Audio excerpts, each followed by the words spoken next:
नमस्कार। देवरिया की आवाज रेडियो केसरी से प्रस्तुत है स्थानीय हालचाल। पहले मुख्य हालचाल। देशी तमंचा के साथ एक आरोपी गिरफ्तार। सी विजिल ऐप को किया गया और विकसित। सड़क हादसे में मां बेटी की मौत, परिजनों में चित्कार। पत्नी के मायके जाने से दुखी होकर एक पति ने दे दी जान। खुद के जिंदा होने की सबूत लेकर दर दर ठोकर खा रही हैं दो विधवा महिलाएं। स्थानीय हालचाल के इस अंक के साथ मैं अनिकेत मिश्र। अब हालचाल विस्तार से।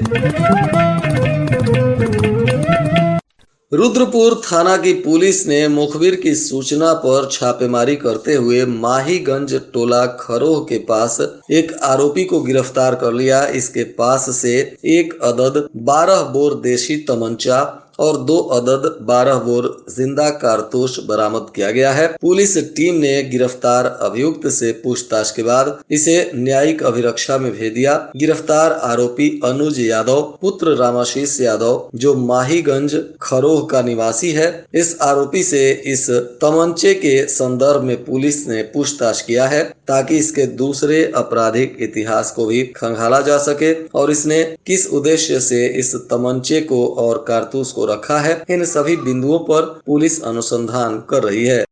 इधर तरकुलवा थाना की पुलिस ने पूर्व के एक वांछित आरोपी साबिर अंसारी उर्फ गुड्डू अंसारी को गिरफ्तार कर लिया है।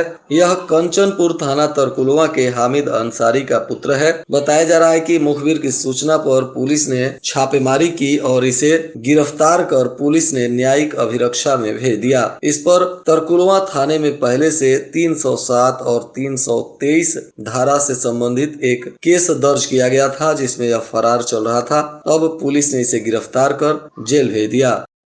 उप जिला निर्वाचन अधिकारी गौरव श्रीवास्तव ने बताया कि लोकसभा सामान्य निर्वाचन 2024 के निर्वाचन कार्य को स्वतंत्र और निष्पक्ष रूप से निष्पादित करने को लेकर आम जनमानस के भी माध्यम से आदर्श आचार संहिता अथवा निर्वाचन व्यय संबंधित उल्लंघन के प्रकरणों की जानकारी प्राप्त करने को लेकर भारत निर्वाचन आयोग के द्वारा सी विजिल ऐप जारी किया गया है और सी विजिल के नाम से एक अभिनव ऐप भी विकसित किया गया है। सी विजिल ऐप को कोई भी नागरिक अपने स्मार्टफोन से गूगल प्ले स्टोर से डायल कर सकता है और निर्वाचन के दौरान आदर्श आचार संहिता के उल्लंघन को लेकर इसकी जानकारी दे सकता है। इसकी शिकायत इसी एप्लीकेशन से किया जा सकता है और इसका निस्तारण भी काफी कम समय में प्रशासन के द्वारा किया जाएगा।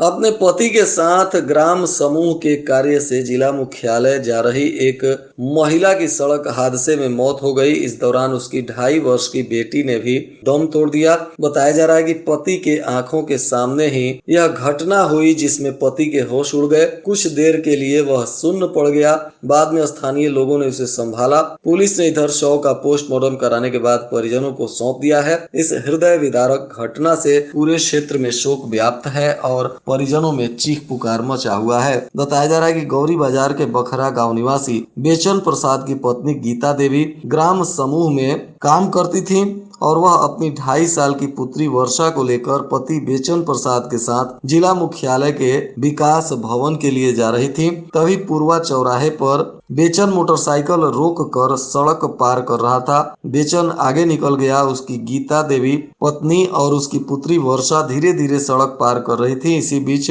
मोटरसाइकिल सवार 2 लोग तेजी से आए और मां बेटी को जोरदार ठोकर मार दिया, जिसमें दोनों घायल हो गई। इन्हें अस्पताल ले जाया गया परंतु दोनों की मौत हो गई। इस हृदय विदारक घटना से पति सहित तमाम परिजनों में चीख पुकार मचा हुआ है। रामपुर कारखाना थाना क्षेत्र के गौरा गांव निवासी एक युवक ने पत्नी के मायके चले जाने से आहत होकर फंदे से लटक कर अपनी जान दे दी। बताया जा रहा है कि परिजन आनंद फानन में उसे मेडिकल कॉलेज हॉस्पिटल लेके गए थे, जहां डॉक्टरों ने मृत घोषित कर दिया। पुलिस ने शव का पोस्टमार्टम कराने के बाद परिजनों को सौंप दिया है। घटना के बाद से युवक के परिजनों का रो रो कर बुरा हाल बताया जा रहा है। मृतक गौरा गाँव के रहने वाले राजेश्वर गोड़, जिनकी उम्र 35 वर्ष के आसपास है, बताया जा रहा है कि उनकी पत्नी इसरावती से उनका विवाद हो गया। विवाद के बाद नाराज होकर पत्नी मायके चली गई। पत्नी के मायके चले जाने से आहत राजेश्वर गुण ने रात में फंदे से लटक कर अपनी यह लीला समाप्त कर ली। एक सचिव ने घर बैठे ही जिंदा महिलाओं को मृत दर्शाकर सत्यापन रिपोर्ट भेज दिया। अब दोनों महिलाएं जिंदा होने का सबूत लेकर अधिकारियों का चक्कर लगा रही हैं। पेंशन बंद होने पर जब महिलाओं ने आईजीआरएस पर शिकायत किया तो सेक्रेटरी की करतूत का पता चला। महिलाओं ने मुख्यमंत्री से शिकायत की। मामला देसही देवरिया विकास खंड के कौला छापर गांव के गांव निवासी दो महिलाओं का है। यहाँ सचिव का अजीबो गरीब यह कारनामा सामने आया है। गांव की जैतून निशा और वसीउन का वृद्धा पेंशन आता था। पिछले वर्ष अचानक दोनों विधवाओं का पेंशन बंद हो गया। दोनों ने ब्लॉक मुख्यालय से लेकर विकास भवन तक पेंशन चालू करवाने के लिए चक्कर लगाया, लेकिन पेंशन शुरू नहीं हो सका। चक्कर लगाने से अजीज महिलाओं ने आईजीआरएस पर शिकायत की। शिकायत के निस्तारण से पता चला कि सचिव ने दोनों महिलाओं को मृत घोषित कर दिया है। निस्तारण की जानकारी मिलते ही महिलाएं अवाक रह गईं। दोनों विधवाओं ने मुख्य विकास अधिकारी, जिला अधिकारी और मुख्यमंत्री से सचिव की शिकायत करते हुए पेंशन शुरू कराने की मांग की है। इधर रामपुर कारखाना थाना की पुलिस ने भी मुखबिर की सूचना पर दो वांछित अभियुक्तों को गिरफ्तार कर न्यायिक अभिरक्षा में भेज दिया। गिरफ्तार आरोपी राम नगीना गुप्ता पुत्र स्वर्गीय रामचंद्र गुप्ता, जो रामपुर कारखाना के पोखरभिंडा लाला घोना के निवासी हैं, और दूसरा आरोपी राजन गुप्ता पुत्र राम नगीना गुप्ता भी इसी गाँव के रहने वाले हैं। आज दोनों को पुलिस ने गिरफ्तार कर न्यायिक अभिरक्षा में भेज दिया। मदनपुर थाना की पुलिस ने भी आज विभिन्न धाराओं में दर्ज मुकदमे के अनुसार फरार चल रहे 3 लोगों को गिरफ्तार किया है। इसमें श्रीमती अफरीकुन शेख और अबू बकर खां तथा अब्बू साद खान शामिल हैं। इन तीनों को पुलिस ने आज गिरफ्तार करते हुए न्यायिक अभिरक्षा में भेज दिया। इनके मुकदमों में 1 दर्जन से अधिक लोग शामिल थे, जिनमें और लोग अभी फरार चल रहे हैं। उनको भी पकड़ने के लिए पुलिस ने अभियान शुरू कर दिया है। होली के बाद वापसी करने वाले यात्रियों की भीड़ रेलवे स्टेशन पर खूब दिख रही है। नई दिल्ली, मुंबई, पुणे, बेंगलुरु ही नहीं, रांची, भुवनेश्वर, पुरी, हावड़ा, जयपुर की ओर जाने वाली ट्रेनें भी ठसाठस भर कर जा रही हैं। अगले 2 से 3 दिन तमाम ट्रेनों में नो रूम की स्थिति बनी हुई है। प्रतीक्षा सूची का टिकट भी यात्रियों को उपलब्ध नहीं हो पा रहा है। भीड़ के चलते कई लोगों की ट्रेनें छूट जा रही हैं। भीड़ के चलते देवरिया सदर स्टेशन पर दर्जनों यात्रियों की ट्रेनें छूट गई। औरा चौरी स्थित भारतीय जनता पार्टी कार्यालय पर जिला अध्यक्ष भूपेंद्र सिंह के नेतृत्व में पार्टी पदाधिकारियों की बैठक हुई। इसमें लोकसभा चुनाव को लेकर होने वाले चुनाव प्रबंधन समिति की बैठक में कई दायित्व पदाधिकारियों को सौंपे गए हैं। जिला अध्यक्ष भूपेंद्र सिंह ने कहा कि प्रदेश कार्यालय से आने वाली प्रचार प्रसार सामग्री में वितरण की योजना, बाहर से आने वाले प्रवासियों के ठहरने की व्यवस्था, नुक्कड़ सभाओं के लिए स्थानों का चयन, विभिन्न चैनलों पर डिबेट के लिए वरिष्ठ कार्यकर्ताओं की सूची अभी से बनाने की तैयारी शुरू कर दी गई है। प्रत्याशी की घोषणा होने तक हमें सभी तैयारियां पूरी कर लेनी है। तरकुलवा थाना क्षेत्र के ग्राम पंचायत मुडेरा बाबू स्थित महिला डिग्री कॉलेज के ऑफिस का ताला तोड़कर चोरों ने लाखों के सामान की चोरी कर ली है। पुलिस अब इस मामले में जांच पड़ताल कर रही है।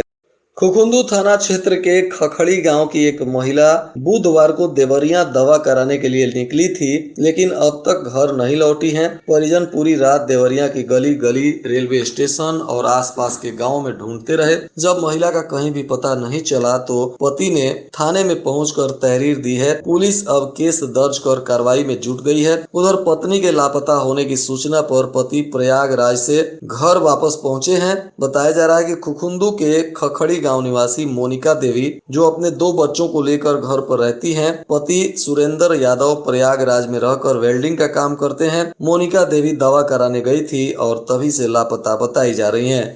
स्पोर्ट्स स्टेडियम के ताइक्वांडो खिलाड़ी ऋतिक शर्मा का चयन भारतीय खेल प्राधिकरण के लखनऊ स्थित एक्सीलेंसी सेंटर के लिए हुआ है। यहाँ की आधुनिक सुविधाएं उन्हें और बेहतर खिलाड़ी बनने की राह आसान करेंगी। बताया जा रहा है कि स्टेडियम में देवरिया ताइक्वांडो संघ की ओर से उनका स्वागत भी किया गया। शहर के राम गुलाम टोला निवासी रामपुर कारखाना ब्लॉक के डुमरी में रोजगार सेवक कृष्ण मोहन शर्मा और गृहिणी प्रतिभा शर्मा की 2 संतानों में छोटे पुत्र ऋतिक कार्तिक पिछले 5 वर्षों से रविंद्र किशोर शाही स्पोर्ट्स स्टेडियम में संचालित ताइक्वांडो शिविर में प्रशिक्षण प्राप्त कर रहे थे। और आज के मौसम का तापमान देवरिया में न्यूनतम 23 डिग्री सेल्सियस और अधिकतम 36 डिग्री सेल्सियस रहने की संभावना है। अंत में मुख्य हालचाल एक बार फिर। देशी तमंचा के साथ एक आरोपी गिरफ्तार। सी विजिल ऐप को किया गया और विकसित। सड़क हादसे में मां बेटी की मौत, परिजनों में चित्कार। पत्नी के मायके जाने से दुखी होकर एक पति ने दे दी जान। खुद के जिंदा होने की सबूत लेकर दर-दर ठोकर खा रही हैं 2 विधवा महिलाएं। इसके साथ ही रेडियो केसरी से प्रसारित स्थानीय हालचाल का यह अंक समाप्त हुआ। नमस्कार।